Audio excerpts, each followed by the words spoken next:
विद्यार्थियों, आपको पता होगा, आपने सुना होगा शायद कि माध्यमिक शिक्षा मंडल मध्य प्रदेश भोपाल के द्वारा वर्ष 2021 की बोर्ड परीक्षा में बड़े व्यापक बदलाव किए गए हैं और इन बदलावों से आपका रिजल्ट सीधे सीधे जुड़ा होता है। तो आज के इस वीडियो में हम आपको बताएंगे कि बोर्ड परीक्षा पैटर्न में किस तरह के बदलाव किए गए हैं और आपको जिससे कि आगे अपनी तैयारी में सहायता मिले। तो आइए देखते हैं। प्रश्न पत्र जो है आपका वो 100 अंकों का होगा, लेकिन जो ऐसे विषय जिनमें प्रैक्टिकल होते हैं जैसे फिजिक्स, केमिस्ट्री, भूगोल, बायोलॉजी, इन विषयों में प्रैक्टिकल होता है, तो प्रैक्टिकल वाले विषयों में जो पेपर होगा वह 70 अंक का होगा। बाकी जो विषय हैं जैसे लैंग्वेज वगैरह या आर्ट साइड के जो विषय हैं, इतिहास, पॉलिटिकल साइंस है, अर्थशास्त्र है, इन सभी में आपके 100 अंक के पेपर होंगे। प्रश्न पत्र के पैटर्न में जो सबसे महत्वपूर्ण बदलाव हुआ है वो ये है कि पूरे कोर्स को 3 भागों में बांटा गया है और उन तीनों भागों से आपको वस्तुनिष्ठ प्रश्न, विषयपरक प्रश्न और विश्लेषणात्मक प्रश्न दिए जाएंगे, जो इस तरह से होंगे। यानी वस्तुनिष्ठ प्रश्न जो होंगे इनकी संख्या कुल 30 होगी। अगर 100 नंबर का पेपर होता है तो कुल 30 वस्तुनिष्ठ प्रश्न होंगे और प्रत्येक पर 1 अंक होगा।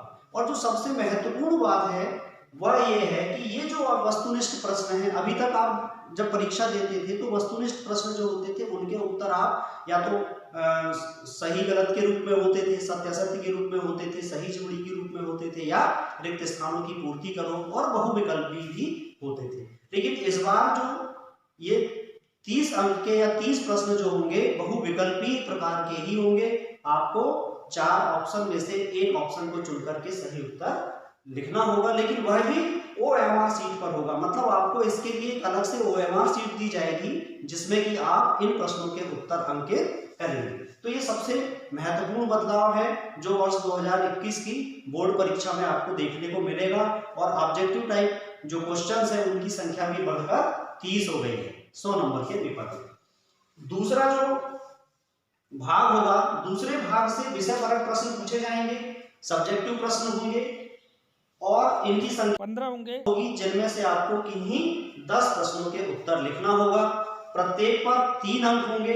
इस तरह से ये वाला जो भाग होगा आपका 30 अंक का होगा और इसके लिए जो शब्द सीमा है 75 से लेकर के 100 शब्द के बीच में होगी। तीसरा वाला जो भाग होगा वह होगा विश्लेषणात्मक प्रश्नों का। ये जो प्रश्न होंगे ये इनकी संख्या भी 15 होगी, जिनमें से आपको किन्हीं 10 प्रश्नों के उत्तर लिखना होगा। साथ ही प्रत्येक प्रश्न पर 4 अंक होंगे और इसकी जो शब्द सीमा होगी वह 120 से 150 के बीच होगी। तो सबसे जो महत्वपूर्ण बात यह है कि आपके जो ऑब्जेक्टिव टाइप क्वेश्चन होंगे, ये ऑब्जेक्टिव टाइप क्वेश्चन के आंसर आपको OMR सीट पर करना होगा और ये सीट आपको परीक्षा प्रारंभ होते समय मिलेगी और 30 मिनट बाद यानी आधे घंटे में यह सीट आपको प्रश्नों के हल करके और वापस करनी होगी। इसके बाद ही आपको भाग 2 और भाग 3 वाला प्रश्न पत्र दिया जाएगा और उत्तर पुस्तिका दी जाएगी जिसमें कि आप इन प्रश्नों के उत्तर लिखेंगे। तो ये बहुत बड़ा और महत्वपूर्ण बदलाव है। साथ ही जो मूल्यांकन पद्धति है उसमें भी थोड़ा परिवर्तन हुआ है। हम आपको बताना चाहते हैं कि इसमें जो OMR सीट होगी, OMR सीट का जो मूल्यांकन है वह भोपाल स्तर पर होगा, केंद्रीकृत मूल्यांकन होगा। लेकिन जो बाकी के जो विषयपरक और विश्लेषणात्मक प्रश्नों की जो उत्तर पुस्तिकाएं होगी, इन उत्तर पुस्तिकाओं का मूल्यांकन प्रत्येक जिले में स्थित जो समन्वयक संस्था है वहां पर इनका मूल्यांकन होगा। यहाँ पर एक चीज का और हमको ध्यान रखना चाहिए कि जिन विषयों में प्रैक्टिकल होते हैं उनमें जो वार्षिक परीक्षा होगी वह 70 अंकों की होगी और यहाँ पर जो प्रश्नों की संख्या होगी इसको आप प्रतिशत के रूप में लेंगे, यानी 30% जो प्रश्न होंगे वो आपके ऑब्जेक्टिव होंगे।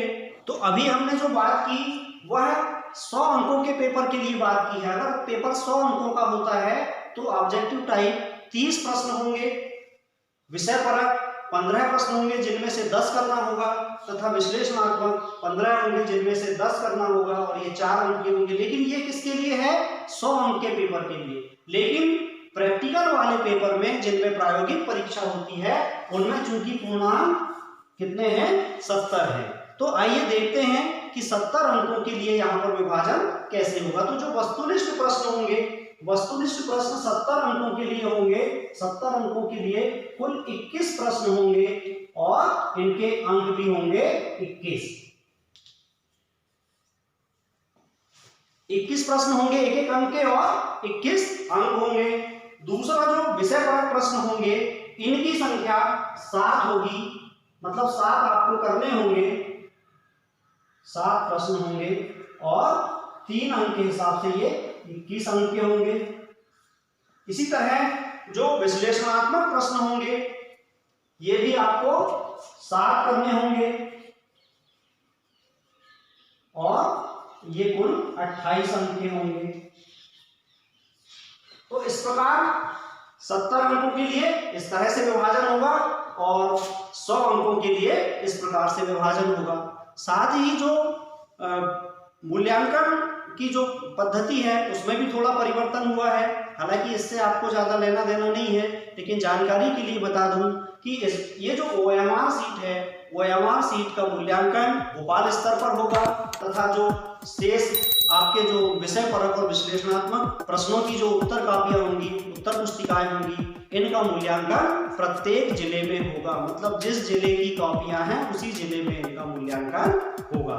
तो विद्यार्थियों, आशा है आज का यह वीडियो आपके लिए बहुत उपयोगी होगा। अगर आपको ये वीडियो अच्छा लगता है तो अपने सहपाठियों को भी बताएं, उनसे शेयर करें, लाइक करें, जिससे कि ज़्यादा से ज़्यादा विद्यार्थी इससे लाभान्वित हो। अपने अगले वीडियो में और कोई महत्वपूर्ण जानकारी लेकर हम फिर से उपस्थित होंगे। जय हिंद, जय भारत।